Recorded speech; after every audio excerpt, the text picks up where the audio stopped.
ಎಲ್ಲರಿಗೂ ನಮಸ್ಕಾರ. ಪರಿಮಳ ಕಿಚನ್ಗೆ ಸ್ವಾಗತ. ನಾನು ನಿಮ್ಮ ಪರಿಮಳ. ಇವತ್ತು ನಾನು ರೆಸ್ಟೋರೆಂಟ್ ಸ್ಟೈಲ್ ಹೊಸ ವಿಧಾನದಲ್ಲಿ ಪಾಲಕ್ ಗ್ರೇವಿ ಮಾಡುವುದು ಹೇಗೆ ಅಂತ ತೋರಿಸ್ತಿದ್ದೀನಿ. ಇದು 10 ನಿಮಿಷಕ್ಕೆಲ್ಲ ರೆಡಿಯಾಗಿಬಿಡುತ್ತೆ. ಸುಲಭವಾದ ವಿಧಾನದಲ್ಲಿ ಮಾಡ್ಕೋಬೋದು. ರೊಟ್ಟಿ, ಚಪಾತಿ, ಪೂರಿ ಮತ್ತು ಅನ್ನಕ್ಕಂತೂ ತುಂಬ ಸೂಪರಾಗಿರುತ್ತೆ. ಬನ್ನಿ ಹಾಗಾದರೆ ಏನೇನು ಪದಾರ್ಥ ಬೇಕು ಮತ್ತು ಮಾಡುವ ವಿಧಾನ ನೋಡ್ಕೊಳ್ಳೋಣವಾ. ಸ್ಟವ್ ಮೇಲೆ ಒಂದು ಬಾಣಲಿ ಇಟ್ಟಿದ್ದೀನಿ. ಬಾಣಲಿಗೆ 1 ಸ್ಪೂನಷ್ಟು ಬೆಣ್ಣೆ ಹಾಕ್ಕೊಂಡಿದ್ದೀನಿ. ಬೆಣ್ಣೆ ಚೆನ್ನಾಗಿ ಕರಗಬೇಕು.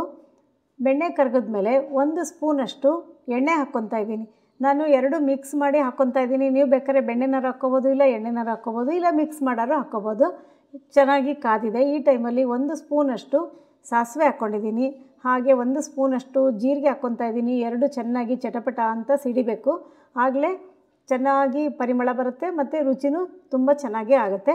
ಈ ಟೈಮಲ್ಲಿ 1 ದೊಡ್ಡ ಗೆಡ್ಡೆ ಬೆಳ್ಳುಳ್ಳಿನ ಸುರಿದು ಸಣ್ಣಕ್ಕೆ ಪೀಸ್ ಮಾಡಿಟ್ಟಿದ್ದೆ, ಅದನ್ನು ಹಾಕ್ಕೊಂಡಿದ್ದೀನಿ. ಹಾಗೆ 1 ಇಂಚಷ್ಟು ಶುಂಠಿನ ಸಣ್ಣಕ್ಕೆ ಪೀಸ್ ಮಾಡಿಟ್ಟಿದ್ದೆ, ಅದನ್ನು ಹಾಕ್ಕೋತಾ ಇದ್ದೀನಿ. 2 ಚೆನ್ನಾಗಿ ಫ್ರೈ ಆಗಬೇಕು. ನೋಡಿ ಕಲರ್ ಚೇಂಜ್ ಆಗಿದೆ. ಹಾಗೆ 1-2 ಕಡ್ಡಿ ಕರ್ಬೇವಿನ ಸೊಪ್ಪು, ಅದು ಅಷ್ಟೇ ಚೆನ್ನಾಗಿ ಫ್ರೈ ಆಗಲಿ. ಗರಿಗರಿಯಾಗಾದರೆ ತಿನ್ನೋಕ್ಕೂ ಚೆನ್ನಾಗಿರುತ್ತೆ. 1 ಈರುಳ್ಳಿನ ಸಣ್ಣಕ್ಕೆ ಪೀಸ್ ಮಾಡಿಟ್ಟಿದ್ದೆ, ಅದನ್ನು ಹಾಕ್ಕೋತಾ ಇದ್ದೀನಿ. ಅದು ಸುತ್ತ ಒಗ್ಗರಣೆಯಲ್ಲಿ ಚೆನ್ನಾಗಿ ಫ್ರೈ ಆಗಬೇಕು. ಇಷ್ಟು ಫ್ರೈ ಆದಮೇಲೆ 2 ಟೊಮೊಟೊನ ಸಣ್ಣಕ್ಕೆ ಪೀಸ್ ಮಾಡಿಟ್ಟಿದ್ದೆ, ಅದನ್ನು ಈರುಳ್ಳಿ ಜೊತೆಗೆ ಹಾಕ್ಕೊತಾ ಇದ್ದೀನಿ. ಈರುಳ್ಳಿ, ಟೊಮೊಟೊ, ಬೆಳ್ಳುಳ್ಳಿ ಎಲ್ಲ ಚೆನ್ನಾಗಿ ಫ್ರೈ ಆಗಲಿ. 1-2 ನಿಮಿಷ ಆದರೆ ಚೆನ್ನಾಗಿ ಫ್ರೈ ಆಗುತ್ತೆ. ನೋಡಿ, ಹೌದಾ. 1/4 ಸ್ಪೂನಷ್ಟು ಅರಿಶಿಣದ ಪುಡಿ ಹಾಕ್ಕೊಂಡಿದ್ದೀನಿ. ಅರ್ಧ ಸ್ಪೂನಷ್ಟು ಗರಂ ಮಸಾಲ ಹಾಕ್ಕೊಂಡಿದ್ದೀನಿ. 1 ಸ್ಪೂನಷ್ಟು ಅಚ್ಚ ಖಾರದ ಪುಡಿ ಹಾಕ್ಕೊಂಡಿದ್ದೀನಿ. ಖಾರಕ್ಕೆ ನೀವು ಜಾಸ್ತಿ ಬೇಕಂದರೆ ಇನ್ನೂ ಸ್ವಲ್ಪ ಜಾಸ್ತಿ ಹಾಕ್ಕೋಬೋದು. ಸ್ವಲ್ಪ ಇಂಗು ಹಾಕ್ಕೊಂಡ್ರೆ ರುಚಿ ತುಂಬ ಚೆನ್ನಾಗಿರುತ್ತೆ. ಅದಕ್ಕೋಸ್ಕರ ಇಂಗೂನು ನಾನು ಆ್ಯಡ್ ಮಾಡ್ಕೊಂಡಿದ್ದೀನಿ. ಇದು ಆಪ್ಷನಲ್ಲು, ಬೇಕಾದ್ರೆ ನೀವು ಹಾಕ್ಕೋಬೋದು, ಇಲ್ಲಾಂದರೆ ಸ್ಕಿಪ್ ಮಾಡ್ಕೋಬೋದು. ಎಲ್ಲ ಹಾಕ್ಕೊಂಡು ಚೆನ್ನಾಗಿ ಕೈ ಆಡ್ಕೊಳ್ಳಿ. ನೋಡಿ, ಈ ಥರ ಎಣ್ಣೆ ಸ್ವಲ್ಪ ಕಾಣಿಸೋಕ್ಕೆ ಶುರುವಾದ ತಕ್ಷಣ 2 ಕಟ್ಟು ಪಾಲಕ್ ಸೊಪ್ಪನ್ನು ಚೆನ್ನಾಗಿ ತೊಳೆದು ಸಣ್ಣಕ್ಕೆ ಕಟ್ ಮಾಡಿಟ್ಟಿದ್ದೆ, ಅದಿಷ್ಟನ್ನು ಹಾಕ್ಕೊತಾ ಇದ್ದೀನಿ. 1 ಬೌಲಷ್ಟು ಆಗಿದೆ. ನೋಡಿ, ಸೊಪ್ಪು ಎಷ್ಟು ಹಾಕ್ಕೊಂಡ್ರೂ ಕಮ್ಮಿನೇ ಆಗುತ್ತೆ, ಅದು ಬಾಡುತ್ತಲ್ವಾ.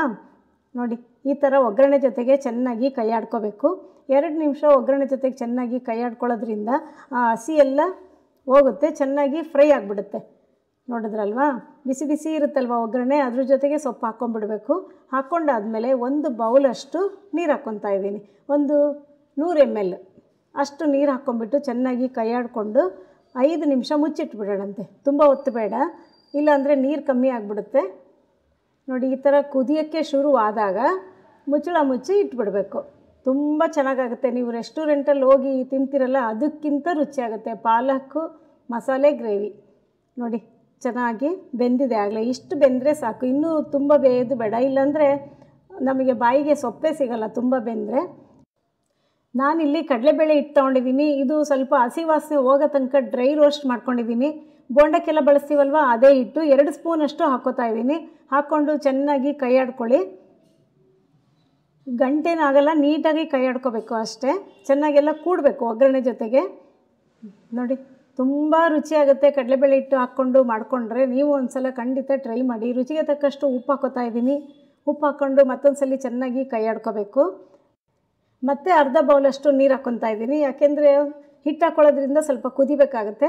1 ಸ್ಪೂನಷ್ಟು ಹುಣಸೆಹಣ್ಣಿನ ರಸ ಹಾಕ್ಕೊಂಡಿದ್ದೀನಿ. ನಿಮಗೆ ಟೊಮೊಟೊ ಬೇಡ ಅನಿಸಿದರೆ ಬೇಕಾದ್ರೆ ಹುಣಸೆಹಣ್ಣಿನ ರಸನೇ ಜಾಸ್ತಿ ಹಾಕ್ಕೋಬೋದು. ಎಲ್ಲ ಹಾಕ್ಕೊಂಡಾದಮೇಲೆ ಚೆನ್ನಾಗಿ ಕೈ ಆಡ್ಕೊಂಡಿದ್ದೀನಿ. ನೋಡಿ, ಹದ ತೋರಿಸ್ತಾ ಇದ್ದೀನಿ, ಇಷ್ಟಿರಬೇಕು. ನಿಮಗೆ ಇನ್ನೊಂಚೂರು ರಸ ಬೇಕಂದರೆ ಇನ್ನೊಂದು ಸ್ವಲ್ಪ ನೀರು ಆ್ಯಡ್ ಮಾಡ್ಕೋಬೋದು. ಚೆನ್ನಾಗಿ ಕುದಿಬೇಕು. 5 ನಿಮಿಷ ಚೆನ್ನಾಗಿ ಸಿಮ್ಮಿಗೆ ಇಟ್ಕೊಂಡು ಕುದಿಸ್ರಿ. ಲಾಸ್ಟಿಗೆ ಹಿಂಗೆ ಚೆನ್ನಾಗಿ ಕುದಿಬೇಕಾದ್ರೆ ಒಂದು ಸ್ವಲ್ಪ ಕೊತ್ತಂಬರಿ ಸೊಪ್ಪು ಮೇಲೆ ಹಾಕ್ಕೊಂಡು ಮತ್ತೊಂದು ಸಲ ಕೈ ಆಡ್ಕೋಬೇಕು.